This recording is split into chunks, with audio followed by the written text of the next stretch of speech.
नमस्कार, आप सभी का हम अपने इस YouTube चैनल दिनेश राजवंशी पर एक बार फिर से स्वागत करते हैं। और आपको थंबनेल में ही दिख रहा होगा सीटेट EVS। जैसा कि हमने आपसे वादा किया था स्टार्टिंग में कि जब पेपर नज़दीक आएगा तो सीटेट के बहुत ही इंपॉर्टेंट प्रश्न लेकर हाजिर होंगे संपूर्ण कोर्स पूरे सिलेबस से। नवीनतम तथ्यों वाले जो प्रश्न आए हुए थे वो भी इस वीडियो में सम्मिलित हैं, तो करिएगा अंतिम प्रहार और इस बार सीटेट को पार कीजिएगा आप सभी विद्यार्थी, और सुपर टेट आपका इंतजार कर रहा है। लीजिए, बहुत ही इंपॉर्टेंट वीडियो ये आपके सामने। उठाइए नोटबुक और कलम और लिखने के लिए रेडी रहिएगा। लीजिए देखते हैं प्रश्न पहला। आप देख पा रहे होंगे सीटेट एनवायरनमेंट का ये PDF जो हमने क्रिएट किया है। कितने इंपॉर्टेंट प्रश्न हैं। इन प्रश्नों को देख करके आप अंदाजा लगा सकते हैं कि ये प्रश्न किस स्तर के हैं, और अगर जरा सा भी आप चूके तो प्रश्न का आंसर आप गलत लगा देंगे। इसलिए प्यारे विद्यार्थियों, आपसे रिक्वेस्ट है वीडियो को अंत तक सुनें और पूरा वीडियो देखें, जिससे आपकी EVS की तैयारी बहुत ही अच्छे तरीके से हो सके।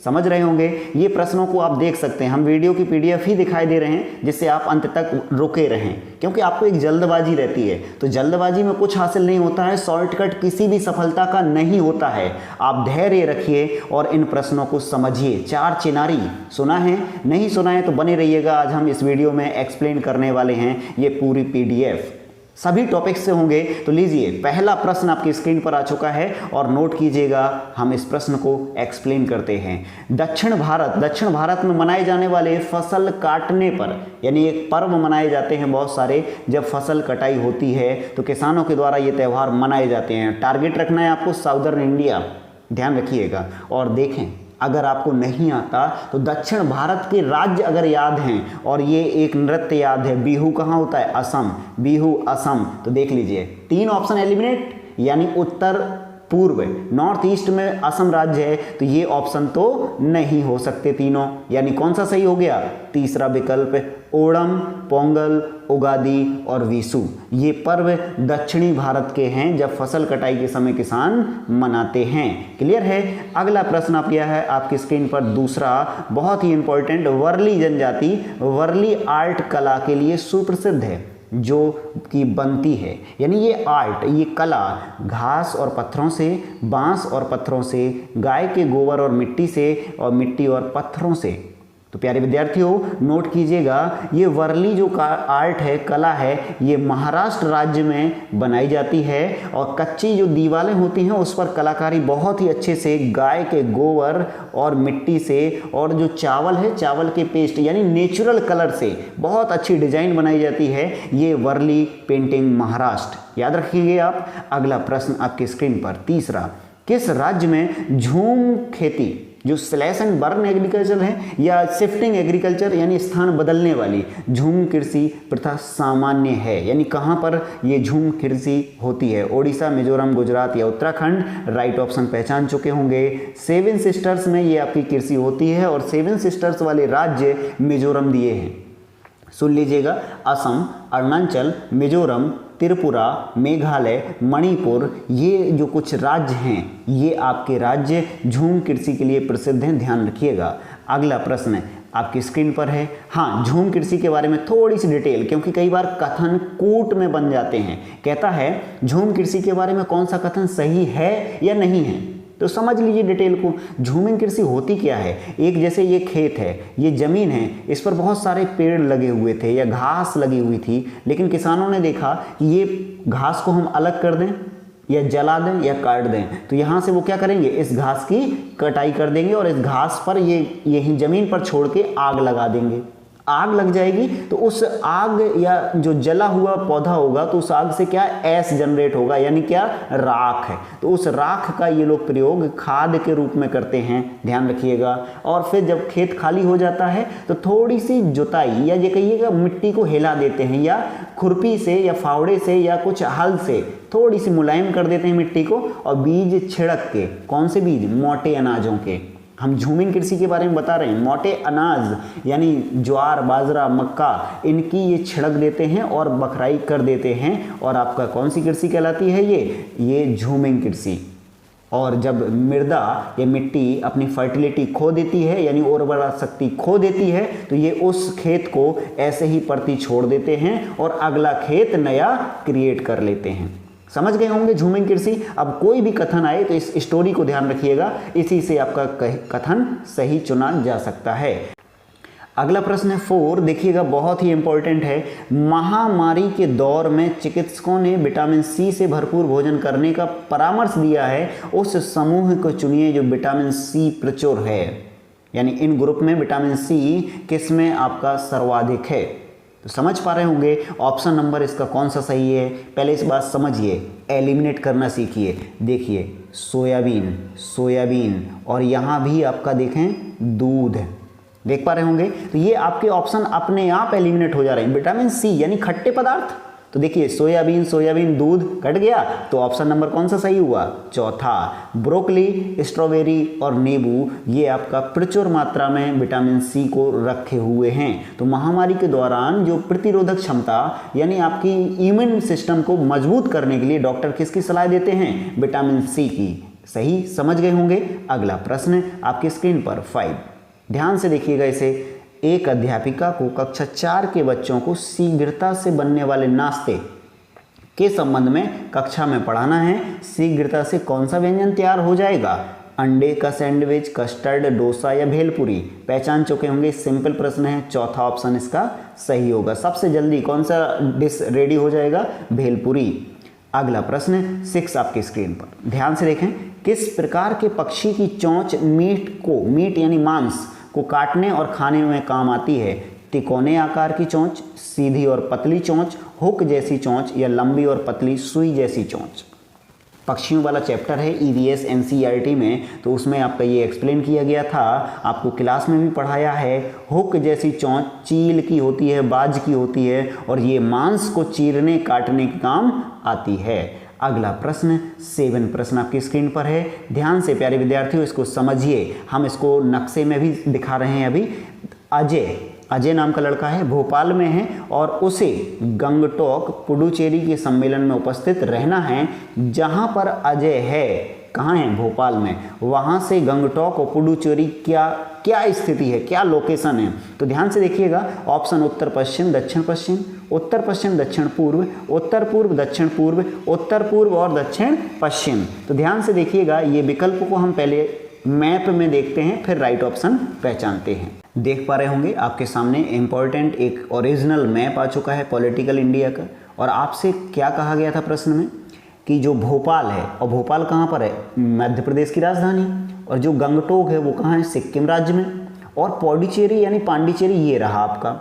तो प्यारे विद्यार्थियों ध्यान से अगर देखें तो दिशा उसने कहा है जहां पर अजय है, उसके हिसाब से इनकी दिशा क्या है। तो आपको ये पता है, ये आपका नॉर्थ है, ये आपका साउथ है, ये ईस्ट है और ये वेस्ट है। तो आप देख पा रहे होंगे ये आपका दिशा निकल रही है ये वाली गंगटोक की, और ये निकल रहा है कुछ दक्षिण पूर्व की ओर। तो यहाँ पर गौर करें, आपके दिमाग में आ रहा होगा केरल वाला पांडिचेरी, तो केरल में भी एक जिला है, आंध्र प्रदेश में भी है और तमिलनाडु में ओरिजिनल कैपिटल भी है। तो हमें कैपिटल यानी राजधानी को ध्यान रखना है। तो देखिएगा, सिक्किम के गंगटोक की दिशा क्या है, उत्तर पूर्व, और ये पुडुचेरी की दिशा है दक्षिण पूर्व। तो आपके दिमाग में भोपाल से दिशा क्लियर हो गई होगी, और ये आपका सिक्किम गंगटोक की। तो पहले गंगटोक था, तो पहले क्या आएगा, उत्तर पूर्व, फिर क्या आएगा, दक्षिण पूर्व। वापस पीडीएफ पर।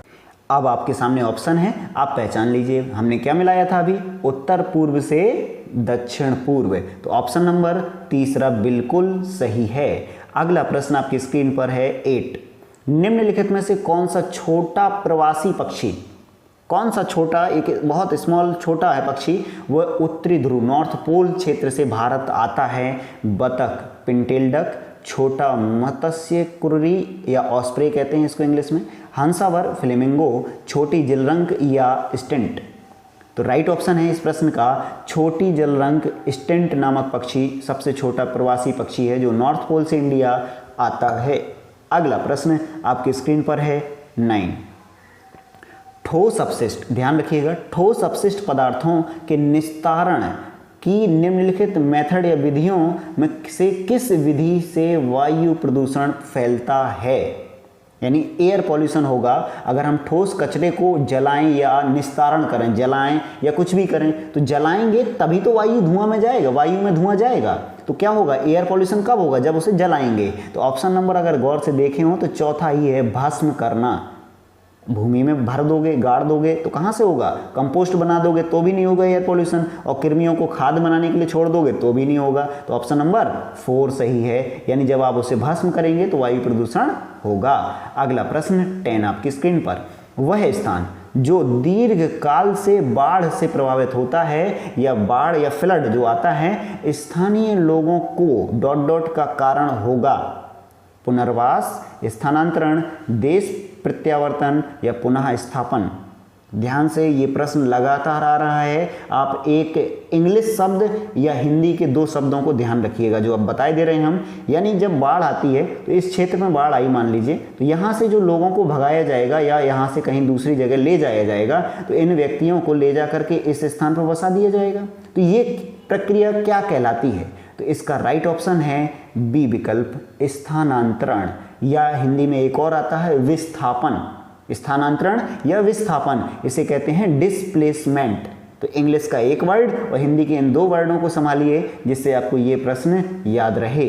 अगला प्रश्न आपकी स्क्रीन पर 11, ध्यान से देखिएगा। रॉनी ने इटली से भारत की यात्रा की योजना बनाई है, उसके मित्रों ने उसे वहां से इटालियन चीज यानी पनीर लाने के लिए कहा है। कौन सी तकनीक चीज को सुरक्षित रखने और भारत में लाने के लिए उत्तम है?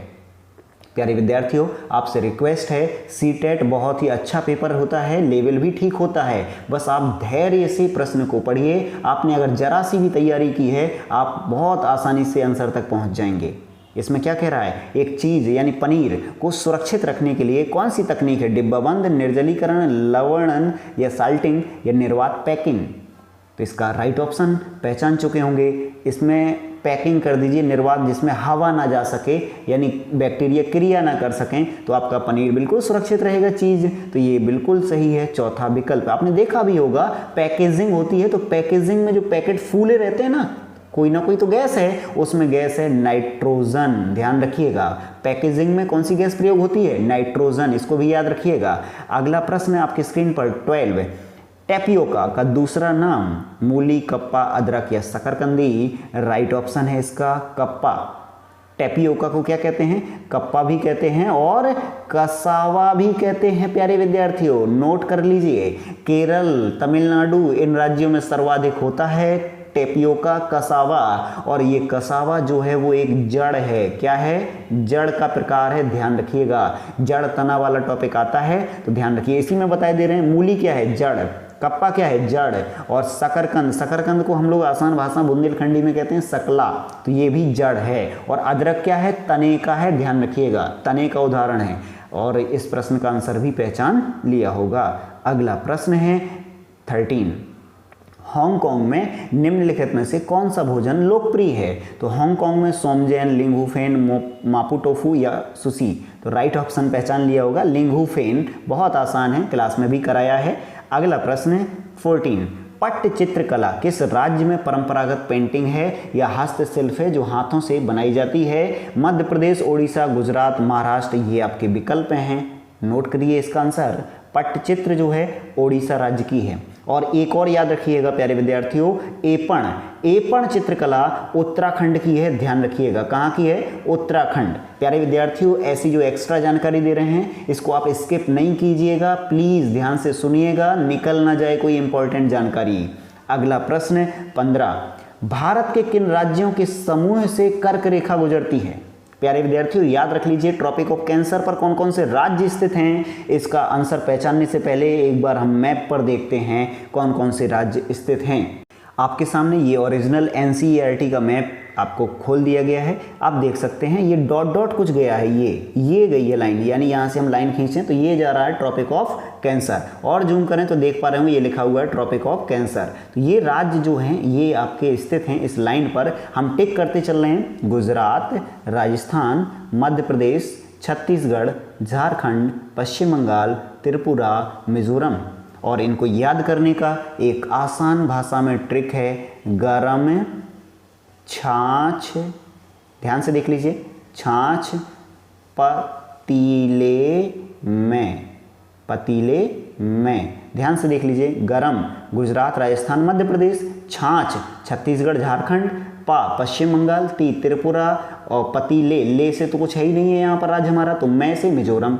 देख लीजिए, गरम छाछ पतीले में, गा गुजरात, रा राजस्थान, माँ मध्य प्रदेश, छा छत्तीसगढ़, झा झारखंड, पा पश्चिम बंगाल और ती त्रिपुरा आ जाएगा तुरंत दिमाग में, और ला साइलेंट है प्यारे विद्यार्थियों, मैं से मिजोरम। तो ये आपके कितने राज्य हो गए हैं? 8। 1 2 3 4 5 6 7 और 8। अब देखते हैं प्रश्न कौन सा ऑप्शन सही है। अब आप मिला लीजिए कौन सा विकल्प सही है। यहाँ अगर एलिमिनेट करवाएं आपसे तो देखिएगा उत्तर प्रदेश हमने नहीं पढ़ा है, और देखें तो यहाँ पर हमने उत्तर प्रदेश इसमें भी मिल गया, और देखो आंध्र प्रदेश और उड़ीसा भी नहीं पढ़ा है। तो राइट ऑप्शन 2 नंबर का, यानी छत्तीसगढ़, गुजरात और झारखंड। क्लियर है। अगला प्रश्न आपकी स्क्रीन पर 16, चार चिनारी, बहुत ही इंपॉर्टेंट प्रश्न है प्यारे विद्यार्थियों। चार चिनारी एक बहुत प्रसिद्ध पर्यटक स्थल है। यह चारों तरफ से पर्वतों से घिरा है तथा जिस शहर में स्थित है उसका नाम क्या है? यहाँ पर आप कंफ्यूज हो सकते हैं। पहले ही ऑप्शन में दिया है हैदराबाद, और ये चार मीनार के लिए है। जो चार मीनार है ना वो हैदराबाद में बनी है, तो इसलिए फेमस है। और लखनऊ का इमामबाड़ा प्रसिद्ध है, बड़ा इमामबाड़ा सुना होगा, लखनऊ का भूल भुलैया बड़ा इमामबाड़ा, तो ये भी है सुना होगा। और टीपू सुल्तान वाला राज्य मैसूर भी सुना होगा, हैदर अली टीपू सुल्तान वाला। तो यहाँ पर आंसर कौन सा सही है? ये है चौथा विकल्प, श्रीनगर। डल झील में द्वीप बने हुए हैं, उन द्वीप पर क्या है? यहाँ पानी भरा होगा और यहाँ पर क्या है? द्वीप है, एक जमीन है। यहाँ पर कुछ पौधे हैं और कुछ झोपड़ी बनी हुई हैं। तो ये आपका जो है, ये आपका स्थिति आकृति, ये है चार चिनारी। ये बहुत अच्छे लगता है डल झील में ये द्वीप जब देखते हैं तो हरा भरा और मकान बना हुआ एक अच्छी एक लोकेशन प्रदान करता है पर्यटकों के लिए। तो ये चार चिनारी क्या है? डल झील में बनी हुई एक आकृति है और ये श्रीनगर में पड़ेगी। अगला प्रश्न 17, ध्यान से देखिएगा कथन वाले और फिर कूट को हम पहचानते हैं। देखिएगा, पढ़िए ध्यान से इसको। केंचुआ के बारे में ये कथन दिए गए हैं। ऐसे ही सीटेट में बहुत ही ज़्यादा प्रश्न आते हैं। देखिएगा, ये जमीन में छेद बनाते रहते हैं जिससे जमीन पोली हो जाती है। बिल्कुल सही है। ये मृत पत्तियों और पौधों को खाते हैं, उनके मल से मृदा उपजाऊ बनती है। ये भी सही है, इसलिए तो किसान का मित्र कहा जाता है। ये अवशिष्टों को कंपोस्ट में परिवर्तित करते हैं। जो सड़ी गली पत्तियां हैं, अपशिष्ट है ना, उनको किस में? खाद या कंपोस्ट में परिवर्तित करते हैं। सही है। अब देखें डी ऑप्शन, ये जिस कंपोस्ट को बनाते हैं वह फैक्ट्री में बने उर्वरकों से महंगी होती है। कौन बेचता है भाई? ये खत्म है कहानी। रसायनों पीड़कनाशियों का छिड़काव केंचुओं से प्रभावित नहीं करता, यानी रसायन जो पीड़कनाशी या दवा छिड़कते हैं हम, वो केंचुओं को प्रभावित नहीं करता। करता है। कभी यूरिया छिड़क के देखिए केंचुए कैसे मरते हैं, छटपटाते हैं। और देख रहा है ये, अगर किसान कंपोस्ट को बेचे भी ना बना करके तो वो उर्वरकों से सस्ती है, ध्यान रखना। तो डी और ई ऑप्शन बिल्कुल गलत हैं। तो ए, बी और सी, और देख पा रहे होंगे ए, बी और सी नंबर है तीसरे विकल्प में। क्लियर है प्यारे विद्यार्थियों। अगला प्रश्न, ये प्रश्न ऐसे होते हैं जो आपको पूरा टॉपिक अगर पता होगा तभी एलिमिनेट कर पाओगे। तो धैर्य रखिए, हम जो डिटेल बताते हैं उनको सुनिएगा। बहुत लास्ट में आ गए हैं, अब हम तैयारी अंतिम रूप दे दीजिए तैयारी को। 18 प्रश्न देखिए, इसमें भी देखिए कौन सा कूट या कथन सही होगा। नीचे दिए गए उस विशेषता को चुनिए जो नीचे दिए गए सभी जानवरों में पाई जाती है। ध्यान से, ये लाइन इतनी इंपॉर्टेंट है, यानी जितने भी जानवर दिए गए हैं उन सभी में कॉमन है। कछुआ, अजगर, बाज, छिपकली, शहद की मक्खी यानी हनी बी। तो इसमें से ये सभी जो हैं वो देखिए अंडे देते हैं।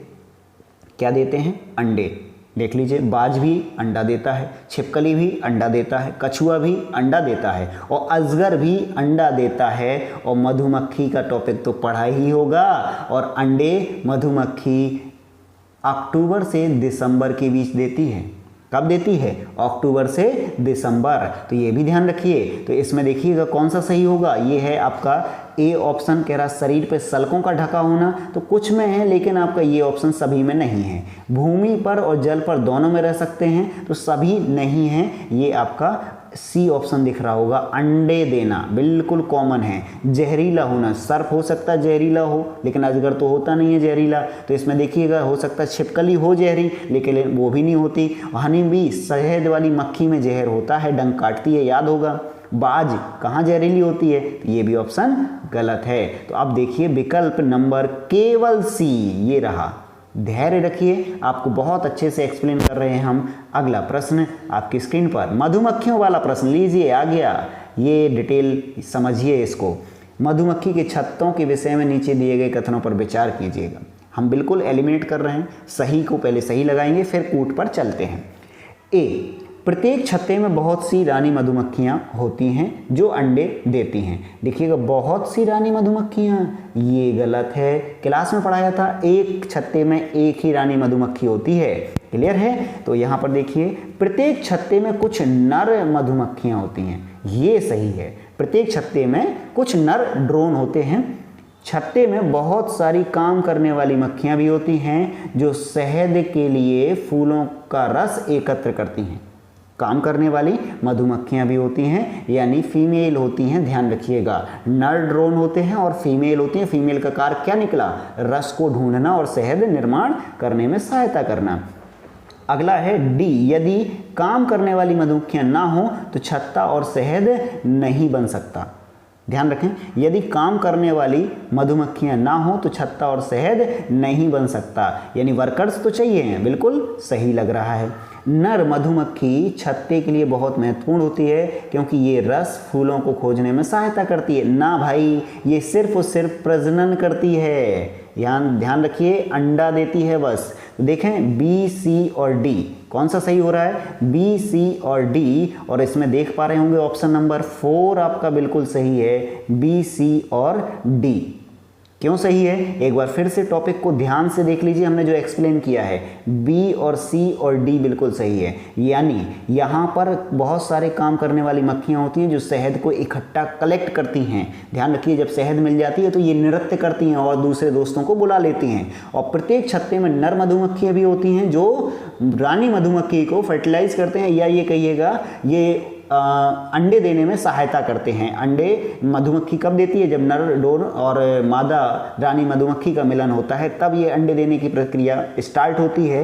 यदि काम करने वाली मक्खियां ना हो, सही बात है, तो का वर्कर्स तो चाहिए होंगे, तो ये भी सही है। यहाँ पर ध्यान रखें, बहुत सी रानी मधुमक्खियां नहीं थी और नर मधुमक्खी छत्ते के लिए बहुत महत्वपूर्ण है क्योंकि रस खोजने में कार्य करते हैं। ना भाई, नर मधुमक्खी नहीं करती है, मादा करती है। मादा श्रमिक यानी कार्य करने वाली मादा होती हैं, ध्यान रखिएगा।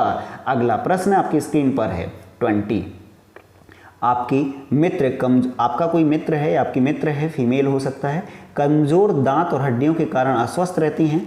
उनके उबरने के लिए निम्न में से कौन सा विकल्प आप सुझाएंगे आपके हिसाब से सर्वोत्तम है?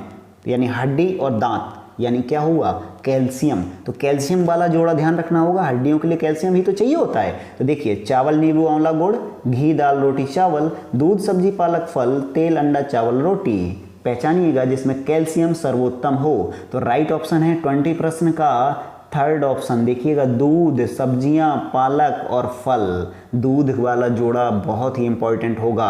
दूध में कैल्शियम बहुत ही अच्छी मात्रा में होता है और बाकी भी सब्जी और पालक और फल में भी कुछ मात्रा में विटामिन डी मिलता है, ध्यान रखिएगा। यानी कैल्शियम, विटामिन डी भी और कैल्शियम दोनों ध्यान रखिएगा, हड्डियों के लिए इंपॉर्टेंट है। क्वेश्चन नंबर 21, किसी विद्यार्थी द्वारा नीचे दिए गए कथन पर विचार कीजिए। यानी किसी स्टूडेंट ने कोई डिटेल बताई हुई है। मैं जिस जगह से आई हूँ वह एक पहाड़ी इलाका है, यानी हिल एरिया है। हमारे यहाँ रेनफॉल यानी बारिश होती है बहुत, और बर्फ़ भी पड़ती है। जब ठंड अधिक होती है तो धूप में बैठना अच्छा लगता है। हमारे घर पत्थर और लकड़ी से बनते हैं। ये जो पर लिखा है ये क्या है? घर। हमारे घर किससे बने होते हैं? पत्थर और लकड़ी से। यहाँ ये जो छात्रा है ये कहाँ से आई हुई है? तिनसुकिया असम, चेन्नई, मनाली या उदयपुर। तो ये आपका ऑप्शंस है। अब राइट ऑप्शन पहचान लिया होगा आपने कि पत्थर और लकड़ी के घर हमारे हिमाचल प्रदेश मनाली में पड़ते हैं। तो यहाँ पर और भी ऑप्शन बहुत हल्के दिए गए हैं, आसानी से एलिमिनेट हो रहे हैं। बांस के घर होते हैं असम में, तो वैसे भी कट गया। चेन्नई तमिलनाडु का हमने पढ़ा नहीं है एनसीईआरटी में। उदयपुर में या राजस्थान में कहें तो घर भी आपके पत्थर के बनने लगे हैं, लेकिन बेसिक जो स्ट्रक्चर है वो मिट्टी का घर होता है। और जो छतें होती हैं वो घास फूस और यानी कटीले झाड़ियों से बनाई जाती हैं। तो वो झोपड़ियाँ राजस्थान की फेमस हैं। तो ये आपको घर या हाउस वाले चैप्टर में आपको पढ़ने को मिलता है। अगला प्रश्न, वृक्षों पौधों की जड़ों में पाए जाने वाले नीचे दिए गए कुछ विशिष्ट लक्षणों पर विचार कीजिए। पहला, वृक्ष की लटकती शाखा जैसे दिखाई देने वाली, वास्तव में उसकी शाखा नहीं जड़ें होती हैं। यानी जो शाखा है ना वृक्ष की, उस वृक्ष की शाखा से कुछ लटकती हुई होती हैं, वो शाखा नहीं होती, वो क्या होता है, जड़ होती है। जड़ों की लंबाई वृक्ष की ऊंचाई की लगभग 30 गुनी होती है। ये तो प्यारे विद्यार्थियों ओक के बारे में है। यहाँ जब लटकने वाली शाखाएं मतलब बरगद बताना है हमें। तो सी ऑप्शन देखिए, जड़ों द्वारा वृक्ष को मजबूत खंभों की भांति सहारा देना होता है, बिल्कुल सही है ये। और देखिए डी, जड़ों द्वारा खाद्य सामग्री का भंडारण, ना भाई ना, फोटोसिंथेसिस क्रिया करके पत्तियां भोजन को भंडारित करते हैं, ना कि जड़। और देखिए ई, लटकती जड़ों का बढ़ते बढ़ते जमीन के अंदर चले जाते हैं। यानी जो देखे होंगे झूले जैसी लटकी होती हैं बरगद में, तो आपका वो जड़ जमीन के अंदर भी चली जाती हैं। तो बरगद के वृक्ष की जड़ों पर पाए जाने वाले लक्षण कौन कौन से हैं आप देख सकते हैं। कौन सा आपका कट गया है, बी ऑप्शन कट गया है, क्योंकि ये ओक वृक्ष के बारे में बताता है और जड़ खाद्य भंडारण सामग्री नहीं स्टोर करते हैं, ध्यान रखिए। तो ए सही हो गया, सी सही हो गया और ई सही हो गया। तो ऑप्शन नंबर ए सी ई यही पहला विकल्प सही है 22 प्रश्न का। अगला प्रश्न आपकी स्क्रीन पर 23, एक पर्वतारोही को अपने साथ ले जाने के लिए निम्नलिखित में से क्या अधिक महत्वपूर्ण है, स्लीपिंग बैग्स, ऑक्सीजन किट, कंबल या टॉर्च। यानी जो माउंटेनिंग करने वाला है या माउंटेन पर चढ़ने वाला है, पर्वतारोही है, उसको सबसे इंपॉर्टेंट क्या हो सकता है ले जाने के लिए, तो ये आपका ऑक्सीजन किट होगी।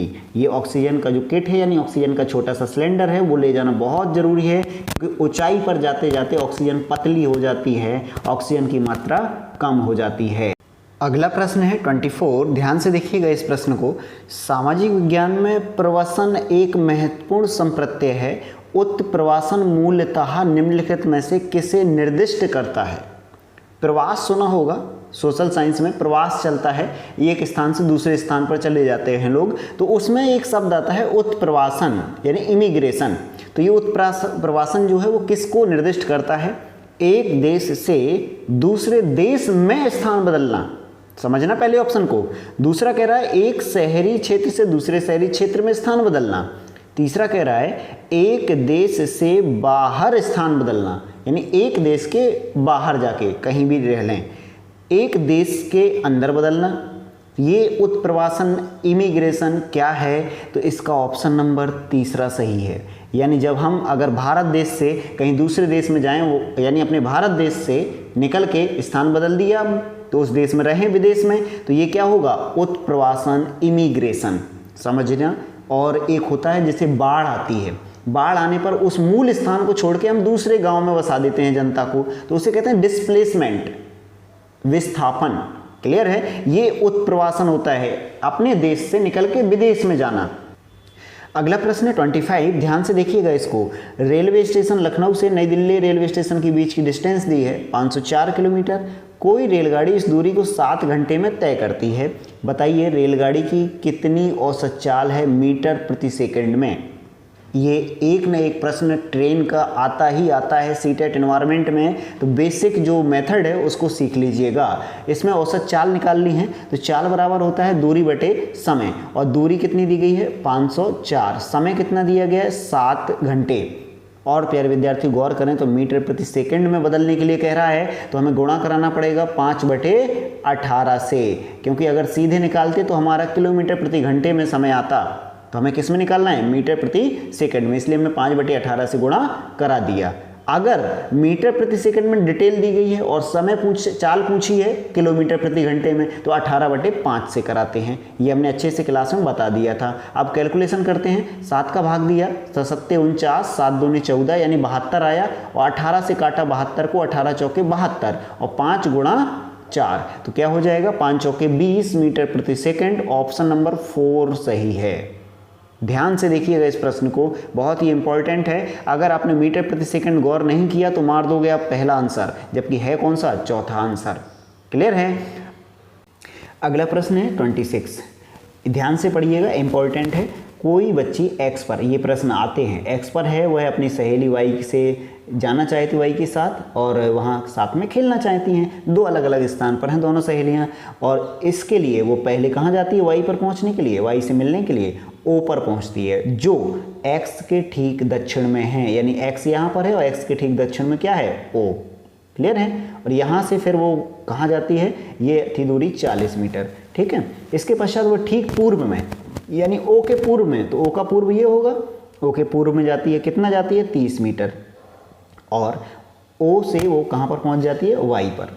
तो एक्स की दूरी निकालनी है आपको, एक्स की दूरी और वाई के सापेक्ष एक्स किस दिशा में है। अब वाई पर आ गए हैं ना वो, तो एक्स की दूरी कैसी हो सकती है, न्यूनतम। तो देखिएगा ये बनेगा दूरी का एक कर्ण, तो ये आ गया पाइथागोरस प्रमेय का रूप, यानी 40 लंब है, 30 आधार है, तो आपको क्या निकालना है, कर्ण। तो यहाँ पर आपको पता होगा सूत्र, कर्ण का स्क्वायर बराबर लंब का स्क्वायर और आधार का स्क्वायर। तो ये आप निकाल सकते हैं, सूत्र दिया गया है, इसका आंसर हम बता दे रहे हैं, क्योंकि 40 का स्क्वायर होगा 1600 और 30 का स्क्वायर होगा 900, तो 1600 और 900 क्या होगा 2500, और 2500 किसका वर्ग होता है, 50 का। तो आंसर क्या हो जाएगा, 50 मीटर उत्तर पश्चिम। और यहाँ दिशा आप देख लीजिएगा, क्योंकि दिशा ये पूछी थी आपसे, ये x था, ये o था, ये y था, और y के सापेक्ष पूछी है दिशा, तो y पर दिशा बनेगी, y के सापेक्ष x किस दिशा में, उत्तर पश्चिम। तो आंसर क्या होगा, 50 मीटर उत्तर पश्चिम। क्लियर है प्यारे विद्यार्थियों। इसको सॉल्व कीजिए, अगर नहीं आए तो बताइएगा, हम कल के वीडियो में और अच्छे से कर देंगे, कमेंट बॉक्स में बता दीजिए हमें, इसको और अच्छे से एक्सप्लेन कर देंगे, किताब में हम एक करके दिखा देंगे। क्लियर है। अगला प्रश्न है आपकी स्क्रीन पर है 27। स्लॉथ, स्लॉथ एक जानवर था ना, उसके बारे में चैप्टर दिया गया है एनसीईआरटी में। स्लॉथ भालू जैसा दिखता है लेकिन भालू नहीं है, सुना होगा। हाँ, तो इसके बारे में कथन दिया गया, कौन सा सही है, इसको चुनना है। स्लॉथ लगभग 40 वर्ष तक जीते हैं और जीवन काल 50 वृक्षों पर घूमने में तकलीफ उठाते हैं। स्लॉथ लगभग 10 वर्ष तक जीते हैं, अपने जीवन काल में 40 वृक्षों पर घूमने की तकलीफ उठाते हैं। स्लॉथ लगभग 40 वर्ष तक जीते हैं और जीवन काल में 8 वृक्षों पर घूमने की तकलीफ उठाते हैं। स्लॉथ लगभग 8 वर्ष तक जीते हैं, 40 वृक्षों पर घूमने की तकलीफ उठाते हैं। क्या प्रश्न है, मज़ेदार। देखिएगा, स्लॉथ क्या है, आलसी प्राणी है। थ्योरी सुनिएगा प्यारे विद्यार्थियों, कैसा है, आलसी प्राणी है, भालू जैसा होता है लेकिन भालू नहीं है, उल्टा लटक के पेड़ों पर सोता है, और इसकी उम्र जो है, तीसरा विकल्प बिल्कुल सही है, इसको सुनिएगा। उम्र कितनी होती है, 40 वर्ष, और ये 40 वर्ष की जिंदगानी 8 पेड़ों पर घूमते घूमते काट देता है। 8 से ज़्यादा पेड़ों पर नहीं घूमता है, उस पेड़ पर रहता है, उसी पर पत्तियां खाता है, उसी पर सो जाता है, और जब कभी हफ्ते में जब मन होगा तो ज़मीन पर उतर आता है शौच के लिए, हफ्ते में एक आध बार उतरता है। इतना आलसी है, पेड़ पर ही सोता रहता है उल्टा लटक के, उसी की पत्तियां खाता रहता है, जब पत्तियां खत्म दूसरे पेड़ पर चला जाता है। तो कितने जीवन काल में बदलता है पेड़, 8। समझ रहे हैं, तकलीफ उठाते हैं, ये ऑप्शन ही वैसा बनाया है, वो इतना आलसी है कि तकलीफ उठाने की बात ही है उसके लिए, पेड़ की पत्तियां खत्म हो गई नहीं तो वो उसी पेड़ पर बना रहे। समझ रहे हैं स्लॉथ के बारे में। अगला प्रश्न 28, जंगलों के ज़्यादा कटने से निम्न में से क्या स्थितियां संभावित हैं। यानी जंगल डिफॉरेस्ट्राइजेशन हो गया है तो कौन सी स्थिति पॉसिबल है। देखिएगा, आसपास की जगह ठंडी, गलत बात है, ठंडी नहीं होगी और तापमान बढ़ जाएगा। बी ऑप्शन कह रहा है वर्षा जल का रिसाव कम होगा, सही है। यहाँ देखिए पृथ्वी है ना, पृथ्वी में जड़ें होती हैं तो छिद्र रहते हैं, यानी जल बरसता है और अंडरग्राउंड रिचार्ज हो जाता है, यानी जड़ों के माध्यम से धीरे धीरे पृथ्वी के अंदर जो भूमिगत जल है उसमें वृद्धि करता है। लेकिन इसमें क्या हो जाएगा, पेड़ कटने से कमी, ये बिल्कुल सही है। बहता वर्षा जल मृदा को बहा ले जाएगा, डिफॉरेस्ट्राई हो जाने से मृदा का कटाव बढ़ जाता है, तो बिल्कुल सही है। और डी की देख रहा है भूमि जल स्तर बढ़ जाएगा, गलत बात, पेड़ कटने से भूमि का वाटर लेवल नहीं बढ़ता है। तो ये ए और डी तो कट गए हैं, बचा है बी और सी। तो राइट ऑप्शन देखिए अब कौन सा है, ए बी सी डी और बी सी। आपने देखा था बी और सी ही तो सही है, तो यहाँ पर चौथा विकल्प बिल्कुल सही है। 29 प्रश्न आप देख पा रहे होंगे, कक्षा 5 की पाठ्यपुस्तक में छपे गोलकुंडा के किले के मानचित्र में कह रहा है 1 सेंटीमीटर जमीन पर 110 सेंटीमीटर की दूरी दर्शाता है। इस मानचित्र में फतेह दरवाजे से पटक नचे दरवाजे की दूरी 15.4 सेंटीमीटर है। जमीन पर इन दोनों दरवाजों के बीच की वास्तविक दूरी कम से कम कितनी होगी। तो प्यारे विद्यार्थियों, ये मैपिंग वाला स्केलिंग वाला प्रश्न है जो आ जाता है, इसको समझिए धैर्य से। मैप में एक ऐसे चित्र दिया रहता है, आपने गौर से अगर देखा हो तो ये स्केल दी रहती है और इसको बांटा रहता है सेंटीमीटर में ऐसे। तो कह रहा है मानचित्र पर ये 1 सेंटीमीटर की दूरी धरातल पर कितनी 110 मीटर को दर्शा रही है। तो मानचित्र पर अगर वही दूरी 15.4 सेंटीमीटर हो तो धरती पर कितनी होगी, ये निकालना है। तो देखिएगा धरती पर तो ज़्यादा होगी, ज़्यादा के लिए होता गुणा, और आप दशमलव देख रहे हैं तो दशमलव की टेंशन ना लीजिए, गुणा समझिए कैसे करना है। कितनी है, एक 15.4 सेंटीमीटर है और कितना है ज़मीन पर 110। तो देखिए दशमलव है, अभी दशमलव को आप भूल जाइए और सीधे गुणा कर दीजिएगा। देखिए जीरो को अभी हम रोक रहे हैं, कैसे, क्योंकि लास्ट में एक जीरो बढ़ा देंगे, ठीक है। तो 1 से करिए और 1 से करिए तो क्या आएगा 4 5 1, फिर करिए 4 5 1 और क्या था 0, तो ये इसको हम 0 बढ़ा देंगे, 4 5 4 9 5 1 6 और 1 कितना आया 16 94। अब 0 है तो 0 का एक और आ जाता 0, तो बढ़ा दिया हमने। अब दशमलव लगाइए, दशमलव लगाया तो 0 अपने आप खत्म, इसलिए 0 इंपॉर्टेंट था ही नहीं, हम दशमलव से पहले ही काट देते। लेकिन नहीं, जो समझ नहीं पा रहे थे विद्यार्थी उनके लिए हमने ये भी कर लिया है। क्लियर है। तो देखिए कितना आया 16 94। अब क्या है ये, मीटर या किलोमीटर, तो देखिएगा मीटर से गुणा कराया था 110 से, तो क्या आएगा मीटर। तो कितना है 16 94 मीटर। कितनी आई है हमारी 1694 मीटर में आया है। लेकिन क्या कह रहा है किलोमीटर में ऑप्शन है, तो ऑप्शन में किलोमीटर हो तो क्या लेना देना, हम 1000 से भाग दिए दे रहे हैं, तो 3 जीरो है, 3 अंक बाद दशमलव लगा दो, यानी 1.694 किलोमीटर, ये सही है। जिन विद्यार्थियों को बिल्कुल नहीं आ रहा है अब इस मेथड से आ जाना चाहिए, ऐसे निकाल लीजिएगा। जो थोड़े से भी अगर एडवांस होंगे उन्हें बोरिंग लग रहा होगा ये प्रश्न जो अभी हमने समझाया, क्योंकि अब उस विद्यार्थी को भी हमें उठाना है जो बिल्कुल जीरो पर है, उसको भी समझ में आ जाए ये प्रश्न, इसलिए हमने गुणा करके दिखाया। और किलोमीटर में है ऑप्शन, इसलिए प्यारे विद्यार्थी 1694 मीटर था, हमने 1000 से भाग दिया तो कितना आएगा 3 अंक बाद दशमलव, तो 1.694 किलोमीटर आएगा। क्लियर है। तो इन दोनों गेट के बीच की दूरी 1.694 बिल्कुल सही है।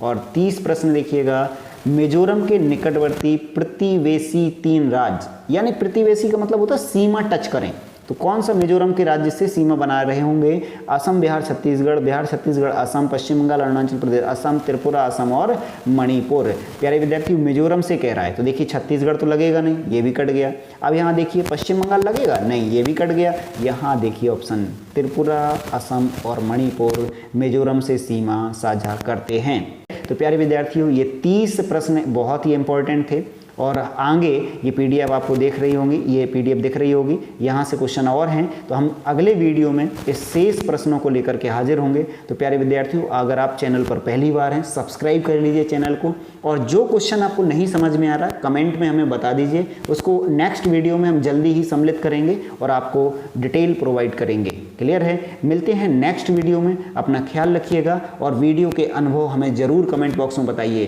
क्या वीडियो आपको ज्ञानवर्धक लगा, इंपॉर्टेंट लगा, तो अपने अनुभव में शेयर कीजिए और दोस्तों तक ये वीडियो ज़्यादा से ज़्यादा शेयर कर दीजिए जिससे ईवीएस भी अच्छी हो जाए। ओके प्यारे विद्यार्थियों, मिलते हैं नेक्स्ट वीडियो में।